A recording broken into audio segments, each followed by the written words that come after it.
Cuando comenzaron esos disparos, todo el mundo comenzó a correr. Después de que entró, empezó la balacera. Eso todo el mundo gritaba demasiado.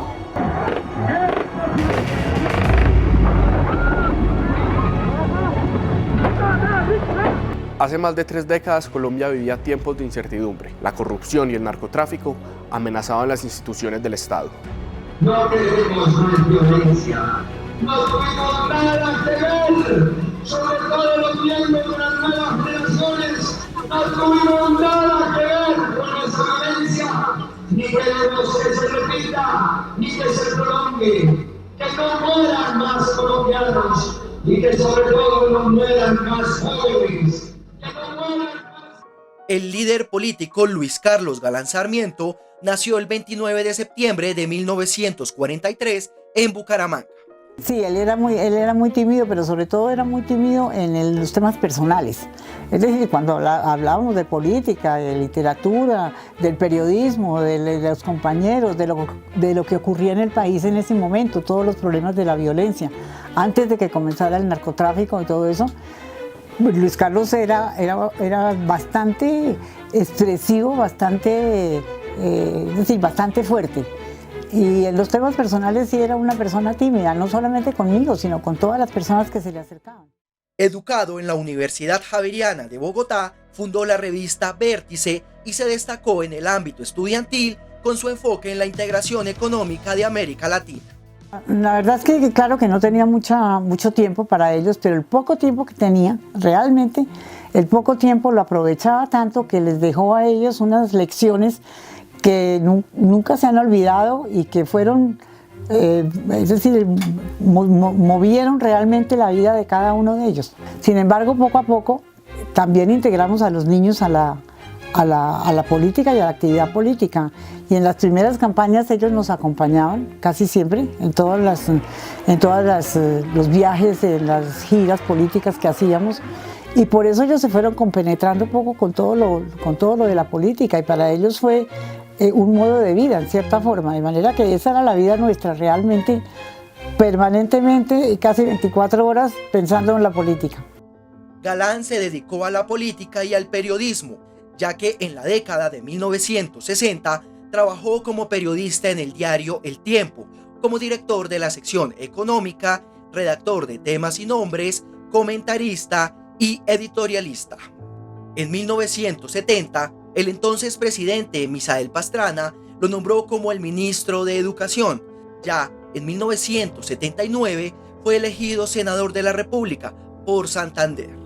Porque consideramos que los partidos en Colombia, mientras no demuestren lo contrario, perdieron la noción del Estado y perdieron la conciencia de sus responsabilidades en la interpretación de la sociedad y se convirtieron en organizaciones y poderes paralelos al Estado y a la sociedad, sin capacidad verdadera de dirección y organización del Estado y sin capacidad verdadera de representación de la sociedad.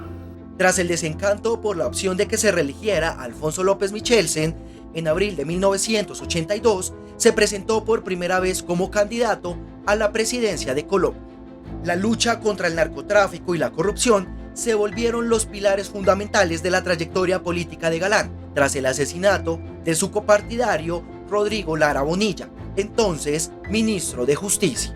El país se sumergió en una atroz ola de asesinatos instados por las mafias del narcotráfico, organizadas en poderosos carteles, el de Medellín y el de Cali, encabezados respectivamente por Pablo Escobar y Gilberto Rodríguez Orejuela. Sus organizaciones criminales asesinaron al candidato presidencial Jaime Pardo Leal, al director del Espectador Guillermo Cano y a un sinnúmero de magistrados, jueces, senadores y periodistas. Ya en 1989, el Liberalismo Unido lanzó la candidatura presidencial de Galán. Su campaña se centró en su lucha contra el narcotráfico y la corrupción, temas que resonaron con la población colombiana y le otorgaron un sólido respaldo en las encuestas. El 18 de agosto de 1989, en Soacha, Cundinamarca, el entonces candidato a la presidencia se encontraba dando un discurso frente a sus seguidores. A pesar de las advertencias por las amenazas contra su vida, Galán decidió presentarse a la manifestación. Y fue allí, precisamente, donde ocurrió la tragedia que sacudió a toda la nación. Hombres armados y pagos por el cartel de Medellín infiltraron la manifestación y la seguridad del entonces candidato y dispararon contra él. Si bien fue trasladado al hospital, la gravedad de sus heridas terminaron provocándole la muerte.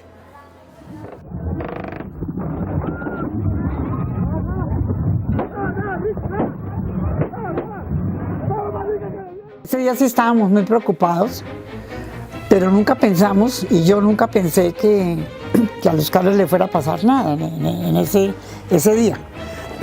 Entonces, fue un día prácticamente común y corriente, pero común y corriente comparado con los últimos días de la campaña, que eran días difíciles y eran días preocupantes. Solamente que a mí me preocupaba mucho la manera como Luis Carlos se enfrentaba a ciertos problemas políticos y se enfrentaba a la manera como los políticos ejercían su oficio, ejercían su profesión, y a mí me preocupaba porque pensaba que eso podía dar lugar a algunas retaliaciones y a algunos problemas, incluso físicos, para Luis Carlos. Tampoco pienso que Luis Carlos hubiera creído que le fuera a ocurrir nada, y yo tampoco lo pensé. Yo estaba convencida de que por esa capacidad que él tenía de convocar a la gente, el aprecio del que disfrutaba y lo que la gente, la manera como lo rodeaba, pensábamos, y yo creo que él pensaba lo mismo, que no le podía suceder nada, a pesar de los peligros, a pesar de las amenazas. Luis Carlos no nos manifestaba, a nosotros no nos manifestaba muy abiertamente que pudiera tener temor, pero sí lo tenía. Sí lo tenía, y sí se lo expresó a muchas personas amigas, a muchas personas cercanas, pero a nosotros en la casa siempre trató de mitigar un poco ese temor y esa situación difícil que estaba viviendo tanto él y que nos transmitía a nosotros. Siempre lo he recordado y siempre lo he dicho en mis declaraciones ante la Corte Suprema y las diferentes fiscalías de los entes investigativos, que hubo un cambio de escoltas y de funcionarios que veníamos con experiencia de más de 3-4 años con el doctor Galán. Se estaba disminuyendo o debilitando la escolta. Primero el cambio de escolta, el cambio de los vehículos, de rutas. También ese día llegó un teniente que es de apellido Torregrosa. Comenzó como a hacernos la vida imposible a los escoltas antiguos y según él que nos iban a cambiar. Ese día él salió como a las 7, 8 de la mañana diciendo que iba a preparar todo para la visita del doctor Luis Carlos Galán al municipio de Soacha. Cuando llegamos a la plaza de Soacha, nos dio sorpresa de que no había tanta seguridad.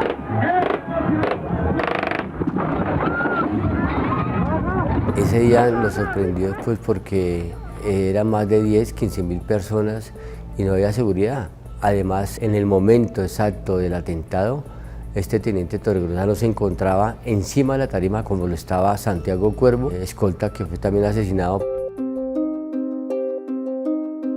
Y las investigaciones por su muerte dejaron en evidencia cómo era la alianza en el país entre las mafias del narcotráfico y la clase dirigente, que incluso se comprobó que miembros de su mismo partido participaron en su asesinato.